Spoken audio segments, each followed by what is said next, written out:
Okay,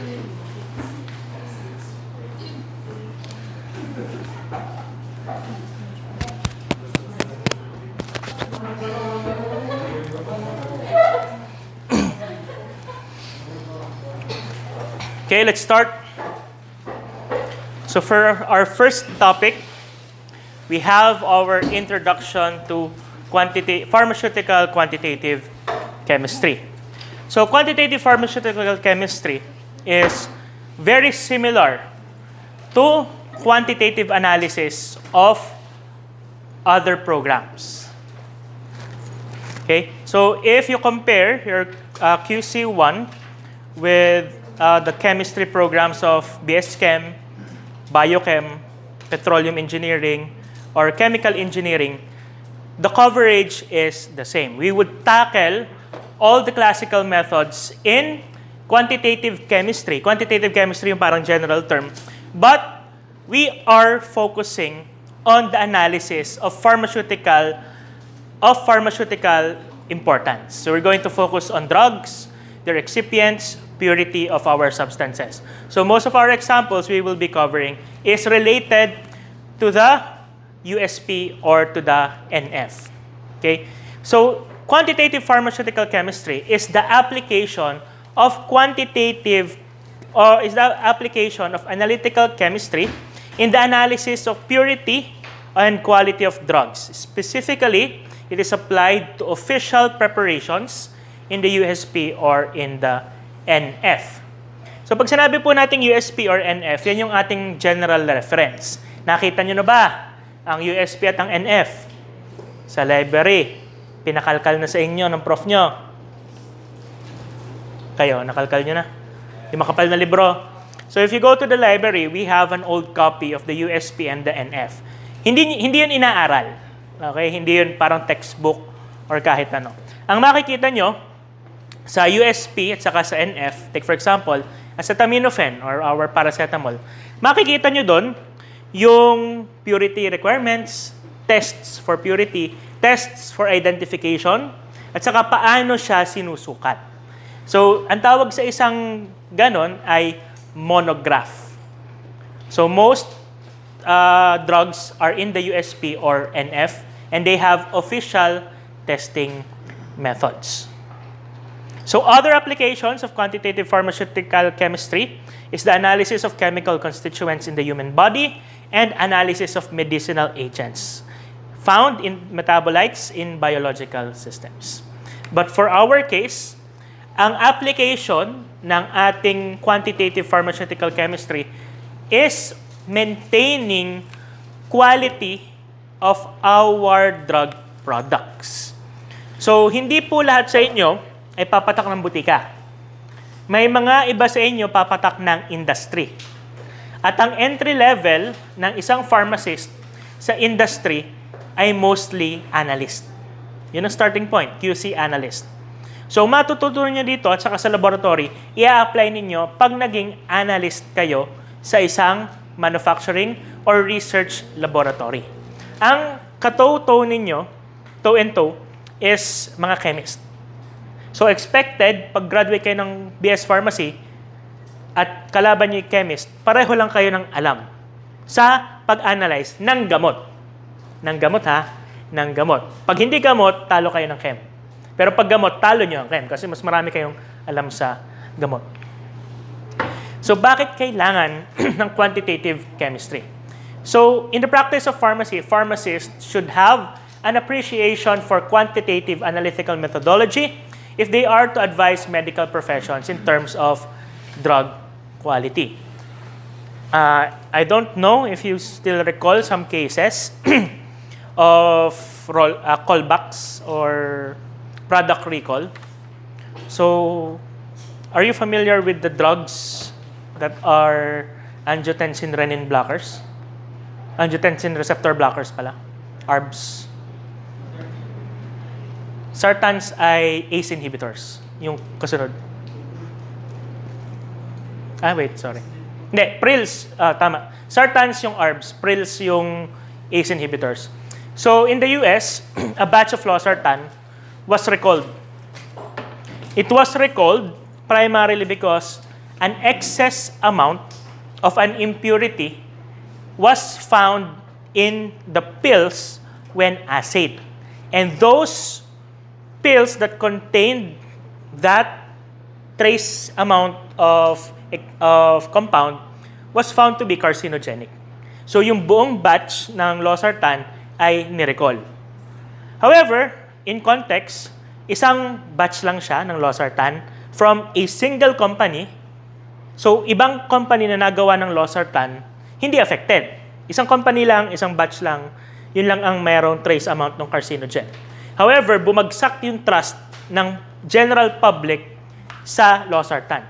So, many persons in the US elected to not take losartan kasi ang nasa isip nila, nakaka-cancer ang losartan. Although, ang tunay naman, konting batch lang ang merong, kumbaga isabit sa quality control na damay ang buong losartan. Marami ang tumigil sa pag-inom ng gamot and most likely it ended with significant health outcomes. Hindi uminom ng gamot, tumaas ang BP, nagka-develop ng kidney disease, it happens. Okay? So that is the importance of quality control in the pharmaceutical practice. So kanina ba umiimik tungkol sa quality? So what is quality? Pag sinabi nating quality, it's a hard to define concept, pero the best way to define it is a sum of all the factors which directly or indirectly contribute to the safety, effectiveness, and reliability of the product. Quality is built into the product. You don't make a product then make it up to standard of quality. Dapat every step in making a product, quality is already built in. Take for example. Okay? Take for example. Sino sa inyo nag-gym katulad ko? Na nainom ng whey protein. Okay, so wala. Okay, so ganito. So ako, nainom ako ng whey protein primarily because I need to reach a certain amount of protein level. Okay? Dati, ang binibili ko is a certain brand na mura and ang kanyang claim is 25 grams of protein per sachet. Okay, good. It's a good deal. Nung inasay, nag-random sampling, iba't ibang brand ng protein, check. Pinadala sa DOST FNRI, Food and Nutrition Laboratories. Pina-assay yung protein content via KDAL method. Ang lumabas na protein content is 3 grams per sachet. E ang kanyang claim is 25. Meaning, bagsak ang content claim mo. Bago nung, siyempre, putok yung balita, lahat na nag-gym, tigil tayo dyan, nagsasayang lang tayo ng pera dyan. Putok yung balita. Yung mga company na napag-alaman na bagsak yung protein content, wala nang bumili. Lubog silang lahat. Huwag tayong bumili sa company na yan kasi nagsisinungaling sila. Ngayon, nung nag-trace analysis, nag-check saan bang part nagkamali. Yung protein nila na ini-import from China, dinadaya yung certificate of analysis. So, instead na tama yung protein content, parang sinusulat lang na tama bago pinapirmahan ng mga Chinese. Pagdating dito, ang ginagawa naman nila, nire-repack lang naman, inaakma yung label na pang Philippines, then magbibili na nila. Ayun, dilugi silang lahat ngayon. Okay? So what am I getting at? Okay, yung part ng pagle-label, yung pagproduce, yung pagdi-distribute, pagpropromote, pero kung sabit ka sa isang part, katulad ng pag-analyze lang ng protein content, the quality of your product is questionable at best. Parang sa gamot. Sa gamot naman, bago pa yan maging tableta, magsisimula yan sa raw material. Okay, take for example, paracetamol tablet. So, para gumawa ng paracetamol tablet, bibili tayong paracetamol. Pure paracetamol. Bibili tayo ng diluents like lactose, starch, bibili tayong binders, etc. Lahat nung papasok doon sa inyong product, lahat yon tinetest. Yun yung role nito eh. Lahat yon itetest. yung bang paracetamol ay pure paracetamol, meron ba siyang halong ibang gamot, meron ba siyang, pasok ba siya sa standards, mataas bang moisture niya, lahat din ng excipients, itetest yon. Kasi pag hindi pasok sa quality standards yon, papalya ang inyong tablet. Okay? Take for example, yung ginamit ninyong lactose, bagsak sa moisture content, di basa. Hindi naman basang-basa, imagine nyo, damp. Nung hinalo at nung pinres, ang lumabas na tablet, nadudurog. Kasi hindi pasok sa standard ng moisture content.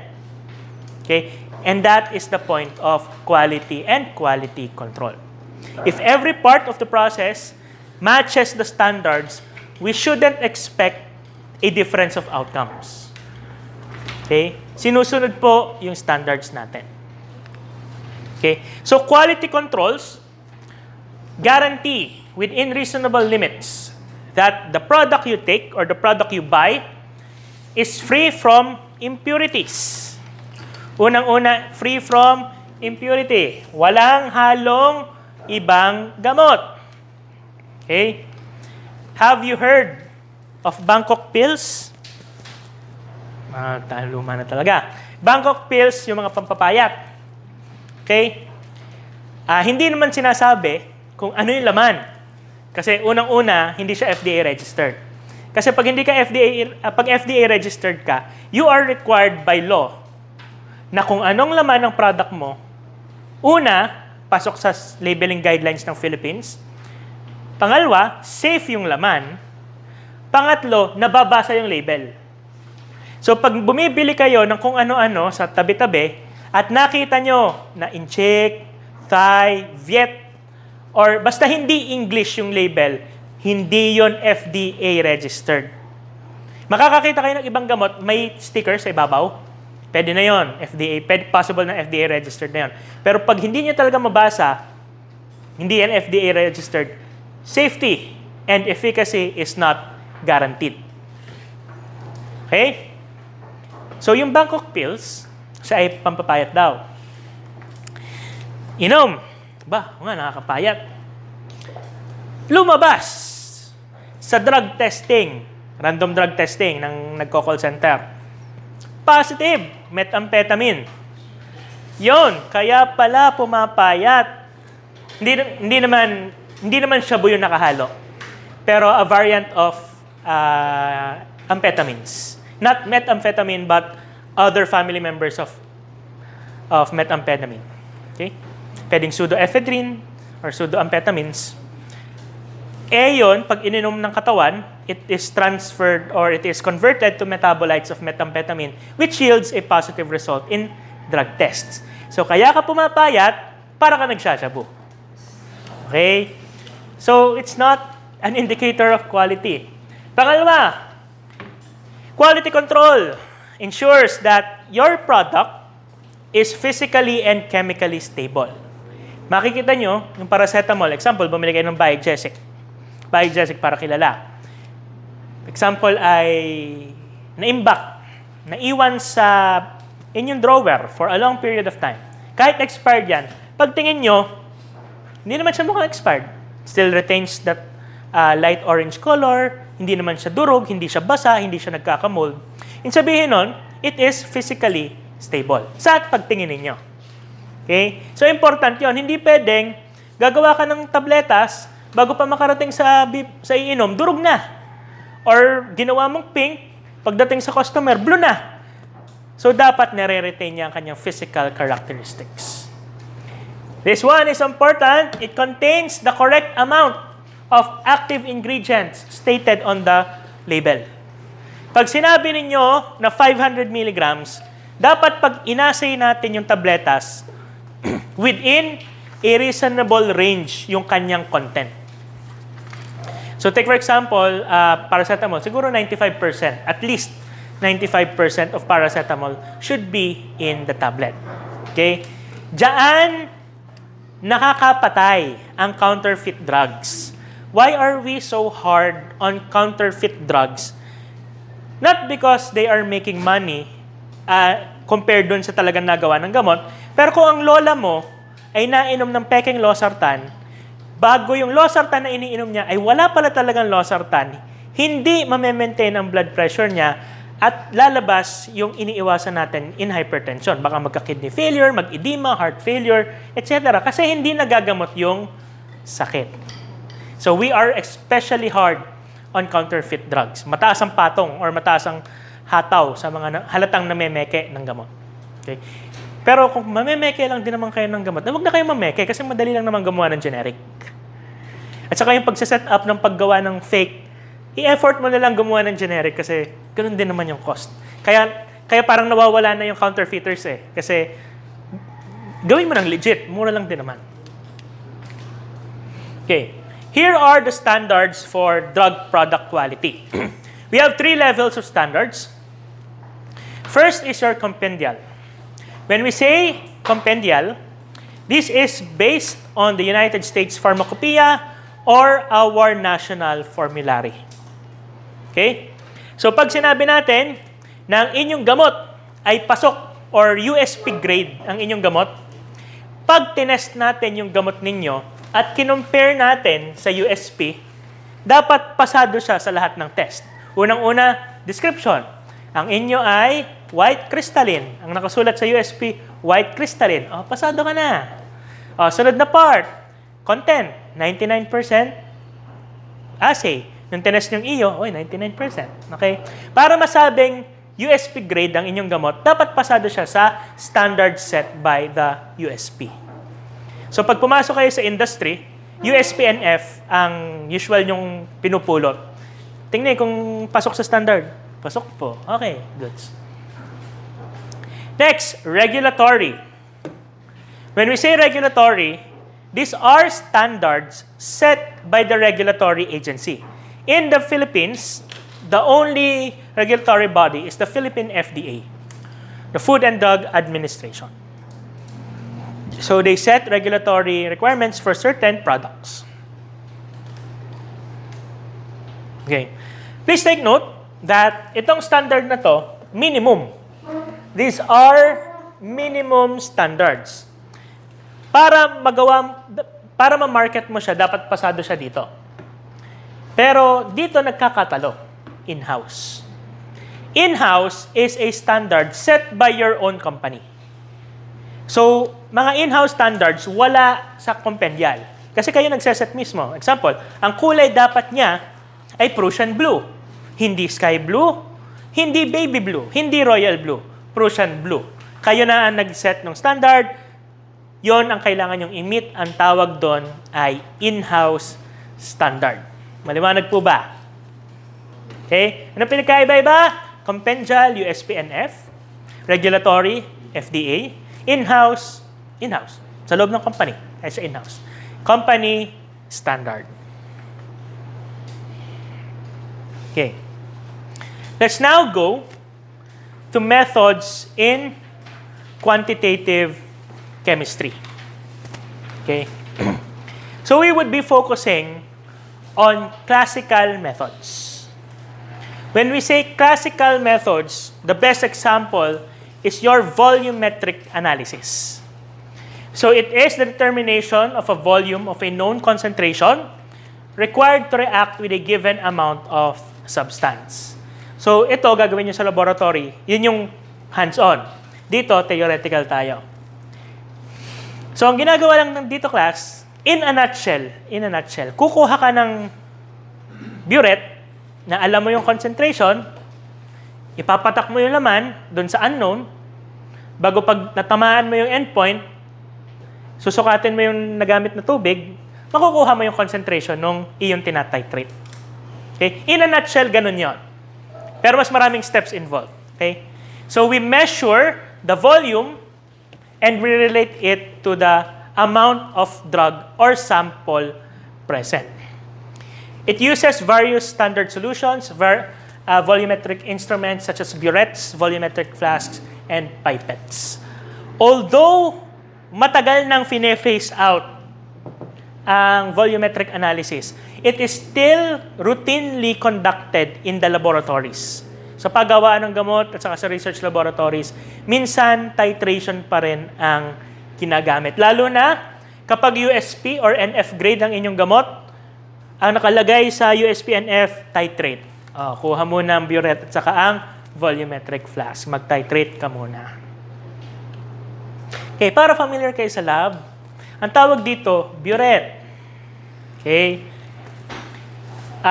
Meron pa dati, meron pa tayong acid, meron pa tayong base burette. Magkaiba yung itsura. Pero phase out na sila. Ito yung pinaka-common na type ng burette, which is made out of resistant glass and has a rubber or PET stopcock. Okay? Makikita nyo ito sa lab. Ang pinagkaiba nito sa pipette is meron siyang gripo. Pinipihit siya. At ang pagpihit niyan ay drop by drop. Pag maunti, isang drop ng isang drop. At saka yung calibration mismo nung stem ng ating burette ay accurate. Mahal ang burette kasi mahal mag-calibrate ng volume.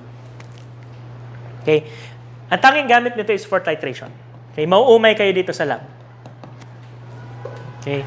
Next, we have our volumetric flask. Ang ating vol flask. Ang ating volumetric flask is calibrated at a precise volume. Ang gamit ng volumetric flask ay pagsukat ng liquid kung ano nakasulat sa volumetric flask. Wala na siyang ibang nasusukat na iba. Tandaan niyo ang graduated cylinder nyo? Di ba nasusukat nun, 1 to 50? Hindi yun ganun ka-accurate. For the sake of accuracy in quantitative chemistry, volumetric apparatuses dapat ang gamit ninyo. So, volumetric flask is calibrated at a certain volume. So, pag umabot dun sa linya, 250 ml na yon. Yun lang. Yun lang kaya niyang gawin. But it can do it well. Saktong 250 ml yon kapag ginamit. Pwede po bang magsukat dito ng 200? Hindi. Maghanap ka ng vol flask ng 200. Kaya bang 1,000? Kasya ba dito ang 1,000? Hindi naman. Kasya ba 20? Hindi pwede. Hindi sukat. 250 lang talaga.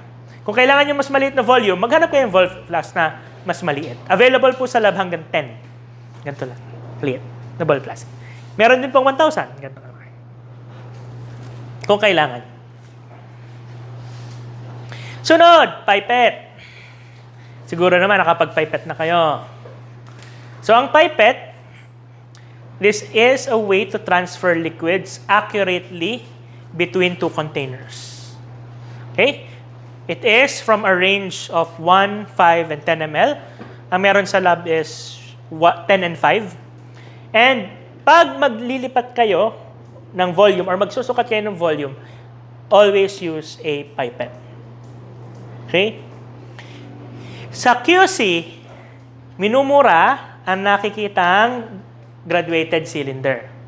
Bawal ang graduated cylinder sa QC. Unless hindi critical yung sinusukat yung volume. Okay? Pag hindi critical yung sinusukat yung volume, okay lang na grad seal. Pero pag sinabing 200.0, gumamit kayo ng volumetric flask. Pag sinabing about 200 ml, okay na ang graduated cylinder. It depends on the context of the measurement. Itong graduated pipette, itong gamit natin. Ito, baka makita nyo sa laboratory pag nag-work kayo. Volumetric pipette. It can only measure one volume similar to a volumetric flask. So, isang ganon lang ang sukat niya. 25 depende sa kanyang calibration.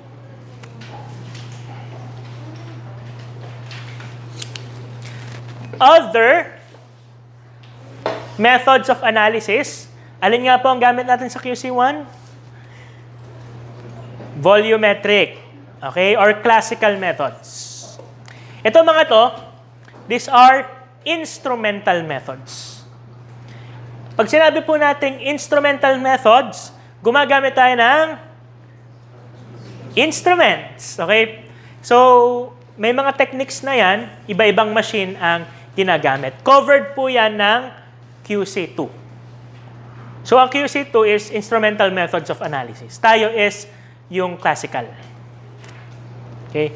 So, ang gamit natin dito is Physicochemical properties with the amount of substance in the sample. We relate the physicochemical properties of a substance with the amount of sample. First, we have chromatography. Parang hindi pa. Hindi pa kayo nakapag-chrom, no? Chromatography.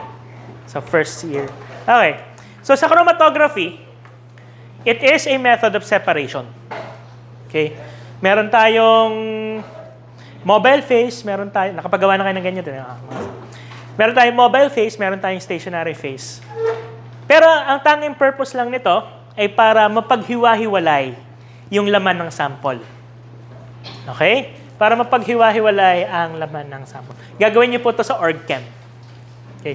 I think ang hihiwalay niyo is malunggay or sili. Hihiwalayin niyo yung parts ng chlorophyll. Maraming chlorophyll So, AB. So, maghihiwalay-hiwalay yung parts. Iba-ibang kulay. So, ito yung different types of chromatography. Partition, absorption, thin layer, and column chromatography. Basahin niyo lang sa manual ko anong sabihin. Kaya kayo may manual. Ang pinaka-common dito, class, na ginagamit sa actual practice is thin layer at saka column. Sa thin layer, ginagawa ay silica gel plate. Doon yung pinapatak yung sample bago ilulubog nyo sa solvent. Maghihiwa-hiwalay yung laman. Bago pwede nyo kaskasin yung part na gusto nyo. Bago pag column naman, meron kayo isang mahabang column na may silica gel. Lalagay nyo yung sample nyo. Lalagay nyo ng solvent. Bago dahan-dahan maghihiwalay yung parts. This would be elaborated more in your biochem or orgchem.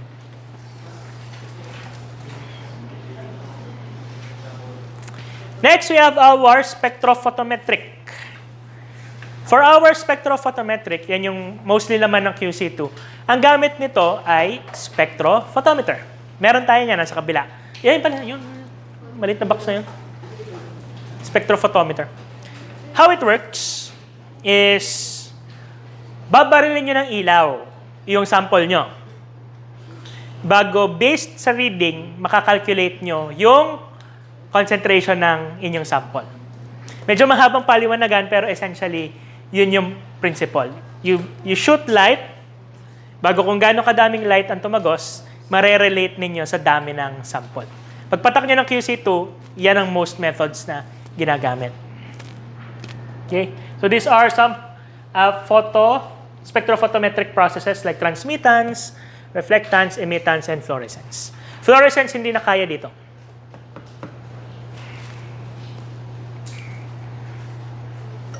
Electrometric, so when we say electrometric, gumagamit tayo ng kuryente. Usually, voltages. Kita nyo to? Ano to?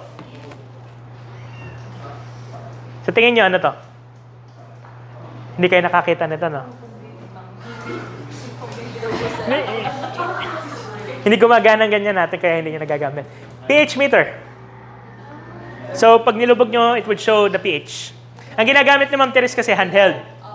Yan, handheld yung gamit niya. Tama din naman yan. Pero ito yung pinaka-accurate na type, pinaka-mahal din. So it relies on the conductance of electricity to determine pH. Sunod is refractometric. Refractometric relies on the refraction of light. So ang tawag dito, refractometer. Ang refractometer na to, it determines specific gravity. Okay? Specific gravity. So, kung mag-shift kayo sa medtech, edi makakasalubong nyo to. Lalagay nyo yung ihi doon, tatapat nyo sa ilaw, makikita nyo yung specific gravity ng ihi. Yun bago i-report. Sa atin, we don't usually use refraction. We usually use specific rotation. Polarimetric, this is for determining optical rotation. Optical rotation. Mahabang paliwanagan na naman ng optical rotation, pero sabihin na lang natin optical rotation. Okay. In short, optical rotation is babarilin mo yung molecule ng certain light. Pag umikot yung molecule, pag umikot yung ilaw, meaning tumabingi yung ilaw, merong optical rotation yung molecule ninyo. Okay. And yun yung sinusukat sa polarimetry. Saan ba dinidiscuss yan? Sa OrgChem ata yan. Gaganto-ganto kayo sa OrgChem sa isang araw. Alam niyo kung bakit na ganon? Gumaganon-ganon. Ano to? Ganon. Yung handedness, important yun sa OrgChem. Mamaya-maya, igaganon kayo. Okay. Another method, ito, gagawin natin to sa lab. Gagawin nyo pala sa lab, gravimetric methods. Ito, madali lang. Susukatin nyo lang yung weight. Pag nasukat nyo yung weight, makakalculate nyo na yung amount of substance involved. Yan yung pinakamadaling type ng titration.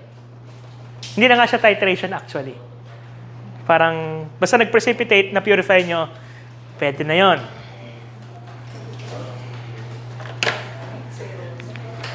Okay? And other methods, including your KDAL, SAP value, ester values. So these are specific tests to be performed to determine specific properties of material. So makikita nyo dyan, meron kayong mga oxygen demand, organic carbon, yan yung mga tinetest sa industry. Okay. Take for example, tetest yung quality ng tubig. Yun.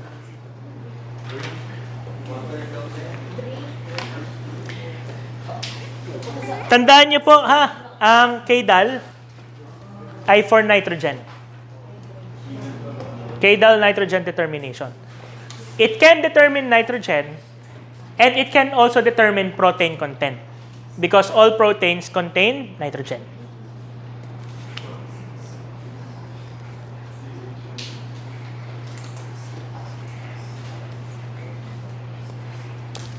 Other classifications of quantitative method of analysis. Okay. Ito, maraming tanong dito usually. Okay.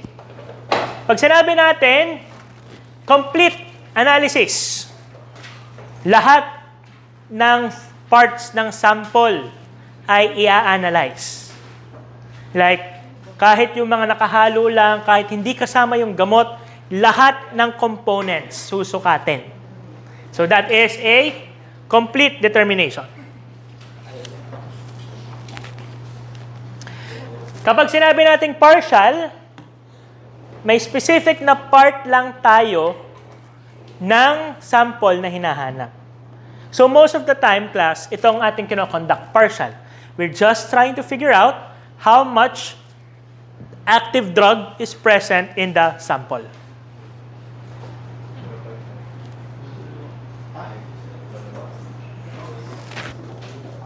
Okay? Ulit, complete, lahat. Partial, only a part. Nasa pangalan naman, di ba? Ang talino naman kayo. Kaya niyo yan. Sunod, proximate and ultimate. Pag sinabi natin proximate, it only determines a percentage or it only determines the percentages of select compounds. So, hindi lahat i-determine ang concentration. Kapag ultimate, lahat ng laman ay sinusukat ang concentration.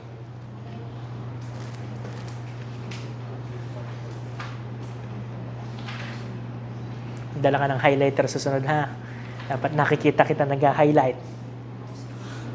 At nagsusulat sa manual. Sunod, based on the amount of sample. So meron tayong macro, semi-micro, micro, at saka ultra-micro. These are based on the USP. So kapag sinabi ng ating macro, more than 1 gram, more than 0.1 gram or 100 milligrams. Kapag semi-micro, 10 to 100 milligrams. Pag micro, 1 to 10 milligrams. Ultra-micro, less than 1 milligram. In our case naman, sa QC1, mostly, we measure substances in grams naman. Medyo madami pa, grams pa eh. Pero kapag QC2 na, yon, mga micrograms na po yon.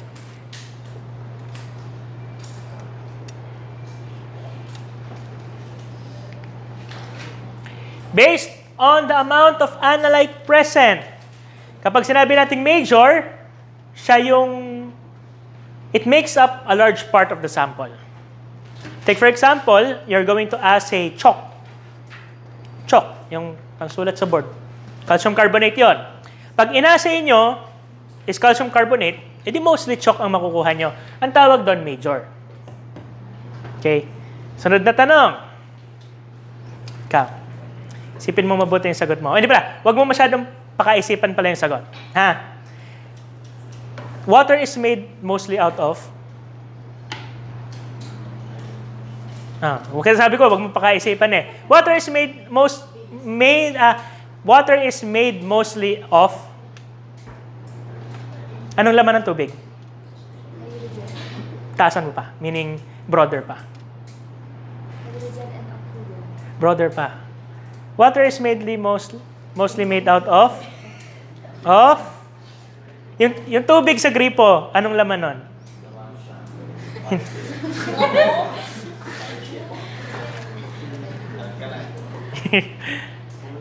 Hindi, sagutin mo na lang. Wag mo masyadong pakaisipan. Water is mainly most of...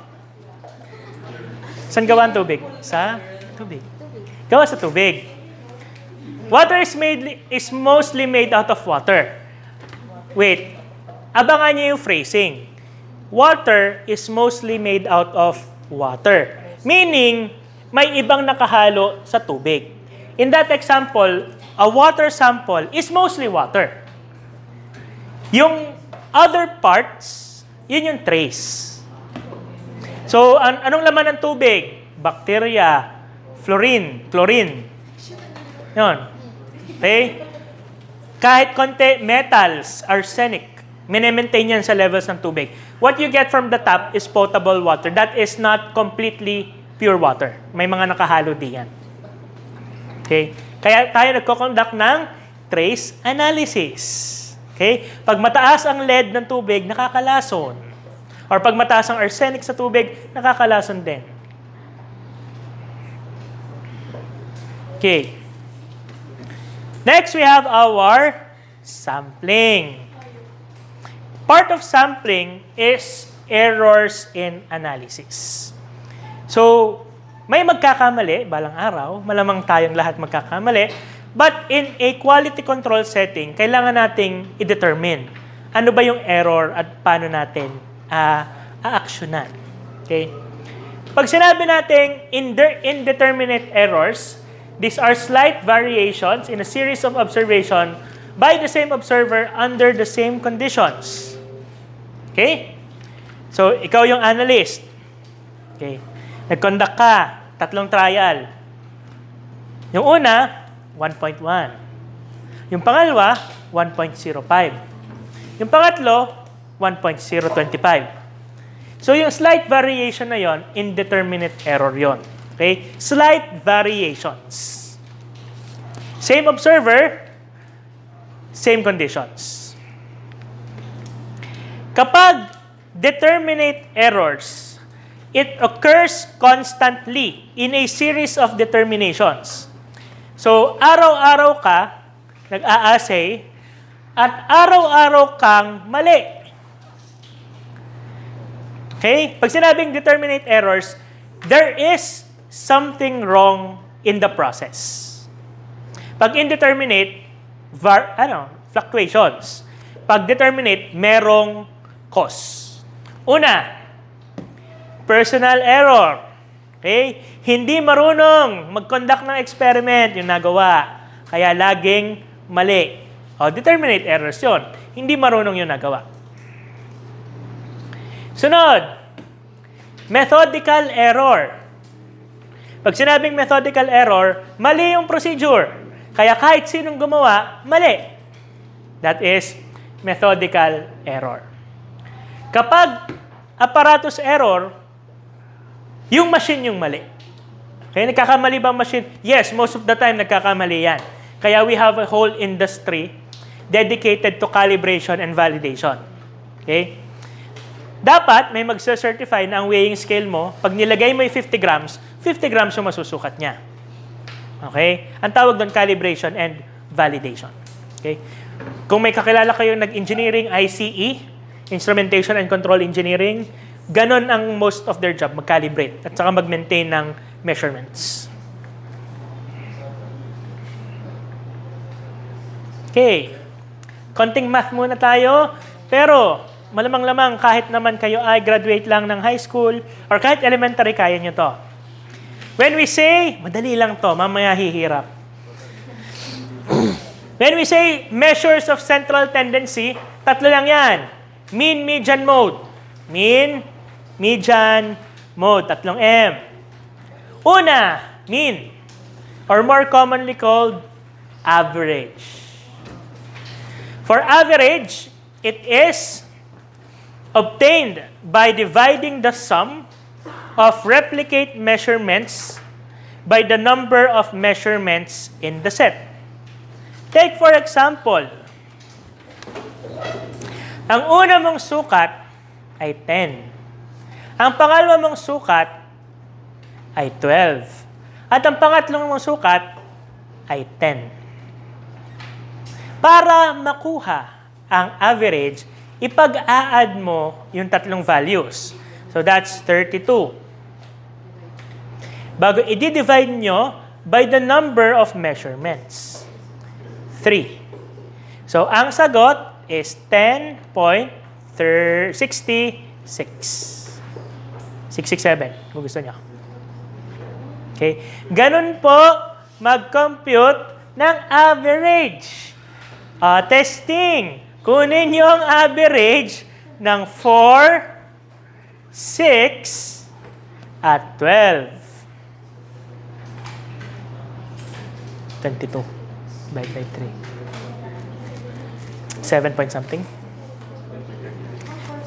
So, siya ay 22 over 3. The answer is 7.33. Nakuha po ba ng lahat? Pag pinakompute ko kayo ng mean, dapat marunong kayo. Mean na nga laang. Okay po? Yun nga lang, baka hindi nyo alam na ang mean ay average. So ngayon, alam nyo na. Sunod, median. Pag sinabi nating median, it is the central number in a set of numbers. Okay? When I say central, i-arrange nyo muna, tinahanapin nyo yung gitna. Okay, take for example. 1, 2, 3, 4, 5. Alin ang gitna? 3. Bakit?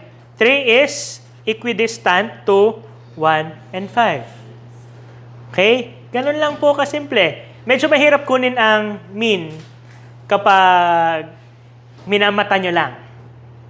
Okay? So, kailangan, it's either i-arrange ninyo bago magbibilang or para madali, ilagay nyo sa Excel ang, hindi pala mean, ang ating median. Okay?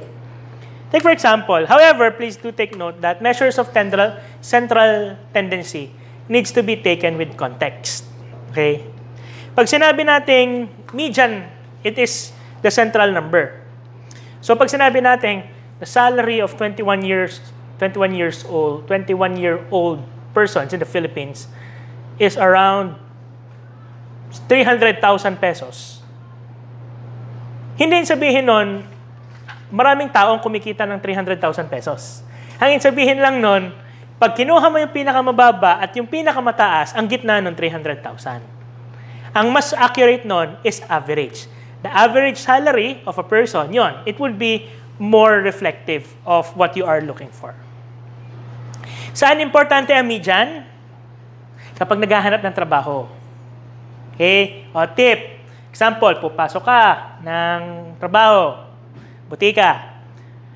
Alamin mo kung ano yung pinakamababang sahod at yung pinakamalaking sahod. Huwag average. Median.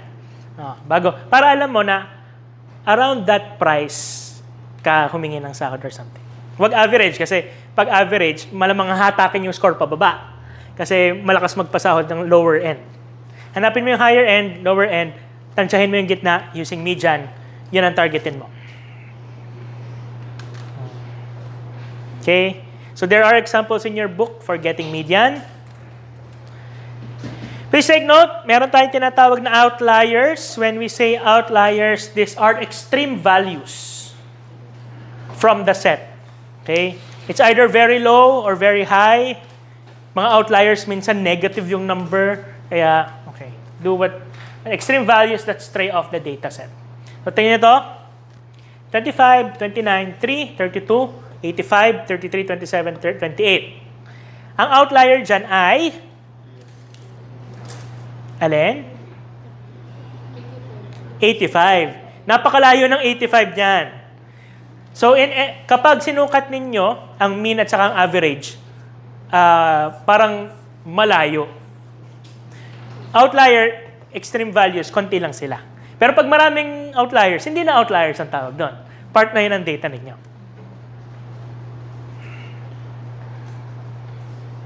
Tapos na tayo ng first lecture. Next, we have precision and accuracy. Okay? These are related terms, but they have different definitions. When we say precision, it is getting the same result or close to the same result every time. Okay? So, pag nagsukat ka, 2. Sukat ulit, 2.1. Sukat ulit, 2. Sukat ulit, 2.1. Ang tawag doon, precise. Dikit-dikit yung values na nakukuha mo. Precision po yun. Okay? Please take note, hindi sinasabi sa precision ang tunay na sagot. Sinasabi niya lang dikit-dikit yung sagot mo. Pag sinabi nating accuracy, so ito yung representation, dikit-dikit siya. Precise siya. Pag sinabi nating accuracy, how close your value is to the true value. Kung dikit-dikit ka, 2, 2.1, 2, 2.1, pero ang tamang sagot ay 1, ay malayo ka. Hindi ka accurate. Ang accurate na sagot, 1, 1.1, malapit. So, it indicates closeness of measurements to its true or accepted value. It is indicated by degrees of error, like relative or absolute, or percentage deviation. Okay? Ang best example nito is yung dartboard. Okay? Accuracy. Malapit siya sa gitna, kahit hindi siya dikit-dikit. Pero malapit siya sa tamang sagot.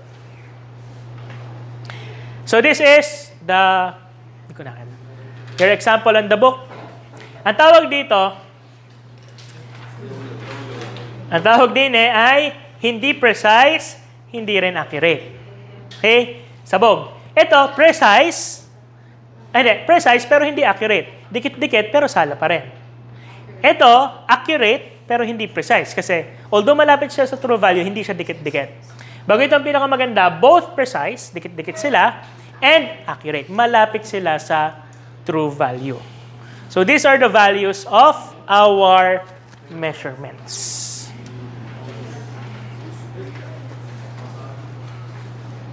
Kita naman sa ano. Okay? Ang kailangan nyo lang computin sa part ng quiz na to, sunod, ay mean-median mode. Marunong lang kayo mag-median, pwede na. Pwede na. Okay. Do you have any questions with the lecture? May tanong po ba? May quiz po tayo next meeting. May picture ka ng course calendar, tingnan mo. Dalawa, quantitate, yung intro at saka yung concentrations. Okay. Let's take a short 5-minute break. Then, let's resume with our second topic. Maglabas na kayo ng calculator.